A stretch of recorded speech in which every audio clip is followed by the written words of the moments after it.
Ito guys, yung part no ng inandila gadang delicacy kung paano lutuin yung latik na gawin ganyang malapot po guys.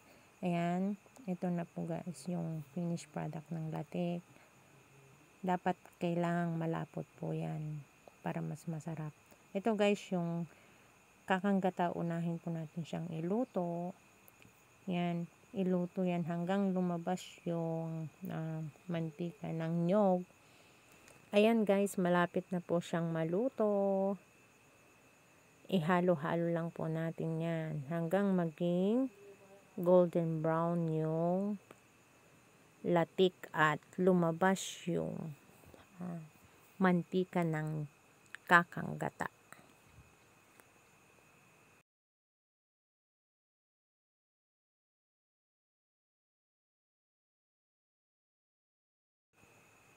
Halo-halo lang natin yan guys. Ayan, malapit na po siyang maluto. Kaunting kembot na lang. Yan guys, dapat tuloy-tuloy lang yung paghalo para hindi siya umitim. At hindi siya didikit sa palayok. Ayan guys, malapit na pong lumabas ang mantika ng nyog. Yan na guys, ayan. Malapit na po.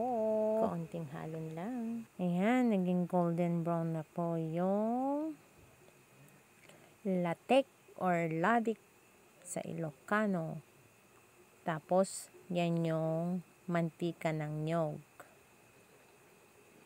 Pag nagluluto ako guys, ganyan yung version ko, yung paano ko iluto. Pero may ibang version kung paano iluto yung latik. Yung iba, pag niluluto nila guys, yung kakanggata tapos panutsa. Yun, hanggang lumapot siya.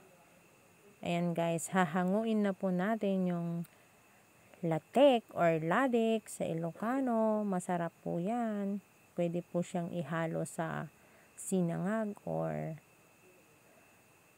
papakin na ganyan po guys.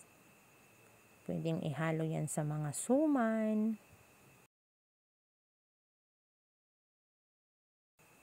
Yan guys. Ito na po yung mantika ng nyog. Ito na guys, yung mantika ng nyog. Lagyan po natin ng yan guys, maglalagay na po tayo ng 2 tasang tubig. Pangtunaw sa panutsa. Bali yung panutsa na binili ko sa palengke, 1 kilo po siya guys.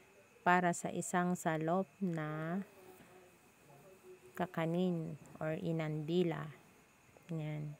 Tutunawin natin yan guys hanggang lumapot po yung latik. Caramelized sugar. Sinakob. Ayan, hinahalo-halo po natin siya guys. Hanggang ma-dissolve po yung panutsa na yan. Kailangan po, pag nagluluto po tayo ng ganito, yung aking version, nilalagyan ko po siya ng kaunting asin. Kaunti lang siya guys. Para hindi ka maumay. Eto na guys yung finished product na latik. Malapit na po siyang maluto. Ayan. Kailangan pong malapot guys yung lulutuin nating latik para mas masarap siya. Na ihalo sa inandila. Ayan. Naluluto na siya guys. Kaunting kembot na lang. Yung ibang version ng pagluluto, kakanggata tsaka panutsa lang yung gamit po nila guys. And guys, malapit na po siyang maluto. Yung ibang version ng pagluluto guys, kakanggata lang ang gamit tsaka yung panutsa. Maraming